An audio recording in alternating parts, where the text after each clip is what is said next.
Okay, so now I did mention if you've seen the like on the first part of Samurai Jack's episodes, like the video that I just made earlier. You okay? I'm gonna have to talk about the ones I'm holding right now. First up, I'm gonna get this out of the way is Roller Naruto, Roller Ninja Naruto the movie. It was it was kind of an interesting movie to see this, and I like that. Bec- um, well, because it was this. If Naruto has his parents and Sakura doesn't have it, well, and it was kind of interesting to see that because it was this alternative reality, to be honest. And I watched this one, and golly, it was that good. Interesting to be had. If you hadn't watched this, this is one of those movies where it is a, I don't know how canon it is, but it does have that pre-log where I think Lee Rock Lee was doing his best um to, to get Naruto a surprise. I mean, get Naruto to get Naruto to have fun because Naruto was just living by himself, basically. And, it's just this one is just um. It's been a long time since I I watched it, and I don't remember that much about the plot. But this one is basically what happens in Naruto and Sakura got transported into this Genjutsu world of the opposites and got all in the end, but this is not that much of a spoiler anyway.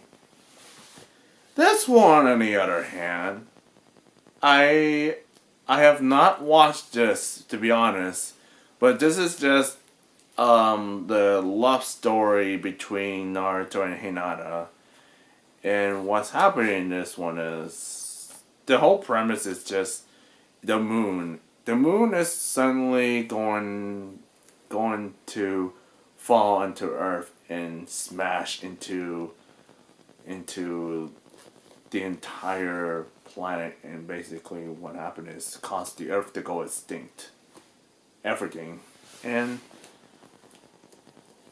this is after the war, the fourth war, and this one is it was mostly not a Naruto love story, and and this is and it's this basically about the love story of Naruto and Hinata, and turns out to be interesting because this is part of canon wise. This is it fits the whole story because Hinata was going to do this with Naruto, and took her years to get Naruto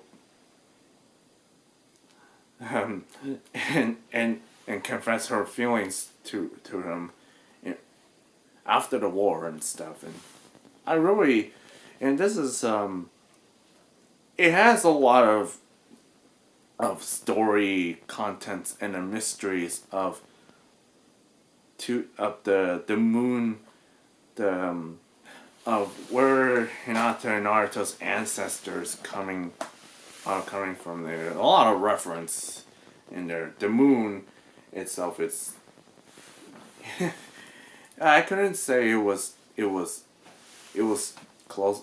I'm kind of imagine if the moon, if our moon has a colony, which is it would be surprising.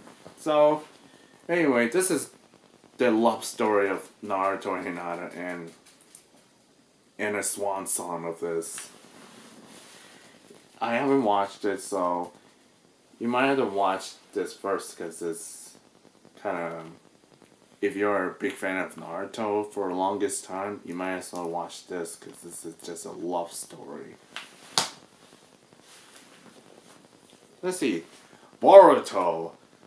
My goodness, I did watch it with my little sister, but I bought this after I watched it because I was pretty much against having having to having to do this. Not that I think streaming was bad. It just I mean, you can watch this on Netflix or anywhere on on Hulu and whatever. So this is it's basically about what years after the war, and Boruto is a lot different than Naruto in a lot of ways. Boruto was raised entirely by his parents, while Naruto was all alone, surrounded by what Jiraiya, the fourth, the third Hokage, and Iruka, and Kakashi, and Sakura and Sasuke. So that's pretty much it. So, oh man, oh I forgot, and Hanata, I keep forgetting about that. Silly me. So yes, they're all. It was both dubbed. It was in dub English. All of them were English subtitles and dubs. So yeah. So yeah, most of them are from Sailor Moon are into this. So yeah, it's kind of interesting. So the whole story is about Boruto's path to shinobi, and not Boruto's he didn't want to become Hokage because his papa was all busy being Hokage, not have enough time to be with Hinata and the family and stuff like that. And I get it. I get it. I think that's why people said we kind of related with we kind of like related with Boruto in some ways, which I know there are some fans might have related with Boruto in some ways, but I can't just relate to Naruto, mostly middle school, because I was all alone and I was surrounded by adults. Boruto was surrounded by his parents, but Boruto was so talented and stuff. Even Naruto was shocked that what's about that in this.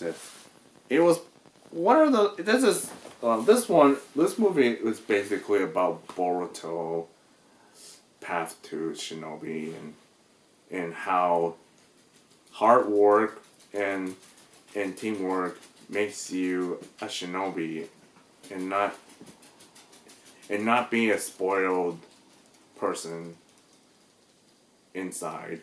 So yeah, this one is kind of interesting. Alrighty then. This one I watched it twice. I did watch it before, and I got this at last. I'm gonna unwrap this in a jiffy. So yeah. So the whole movie was just it was something about old friends and what happens if you really forgotten your old friend after what you start from little kids to teenagers. And yeah, this is I'm gonna read this. The Sailor Moon and the Sailor Guardians united to save Earth from the alien force. When he was still a child, Mamoru gave a single rose as thanks to an alien boy who helps him cope with the loss of his parents. Since then, his long-forgotten friend Flore has searched across the galaxy for a flower worthy of his gesture. Flore's final choice is the beautiful Senian flower, which has a very dark side. It has the power to fatally drain energy from human life. Now Sailor Moon and the Sailor Guardians must go into space to stop the impending destruction and save Mamoru. Woo! Do you think that was that? You think that most of them, the majority of the Sailor Moon cast, came from Naruto?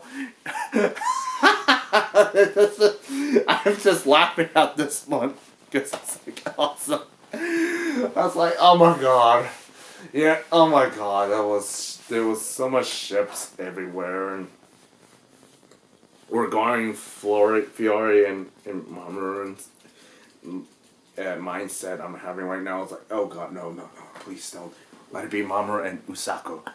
Which, by the way, Usako cameo was in Samurai Jack season 5, episode 5, on a rave party, and I was like, ah, my goodness, it was so good. Good reference. Get that right here. Yeah. So, Puyo-Puyo Tetris. You know, I'll be honest. I never really played Puyo-Puyo stuff in a while. Well, besides Kirby Avalanche, which I never really played all the Puyo-Puyo games outside of Kirby's Avalanche, which Kirby's Avalanche, it's basically a reskinned and stuff like that. So, yes, it has all the voice actors, the English cast and the Japanese cast. So, I got the Vita one somewhere, which is got the da da da dum dum dum dum. Da da da da. I got that somewhere here. Oh, anyway. Yeah, I got the Vita one, which is hiding from me somewhere. It's just the Puyo-Puyo. I did play the demo version at the San Francisco Fort Mason event for Nintendo Switch, and yeah, I actually had a stronger memories mastering this stuff, and look at this. It has the majority of the voice. Well, the majority of the voice acting cast are in there too. So yeah. So it's the same. It's just Tetris and Puyo-Puyo mixed in together, and it came off so well and stuff, and not without some of the difficulties, which you have to master the entire gameplay to do this, and you cannot just go willy-nilly, I'm gonna go and do the easy way. No. Puyo-Puyo and Tetris once would utterly destroy you. And so, yeah, I think that was... I was finally able to talk about Naruto, Sailor Moon, and Puyo-Puyo Tetris off my list after Samurai Jack. Check. Which is kind of impressive, and you'd be like, but we only have 5 more episodes of Samurai Jack. Well, you know, it's just, I'm gonna see how many time I left. Yeah, I got 14 minutes, and yeah. Anyways, I hope. Thank you, and well, see you next time.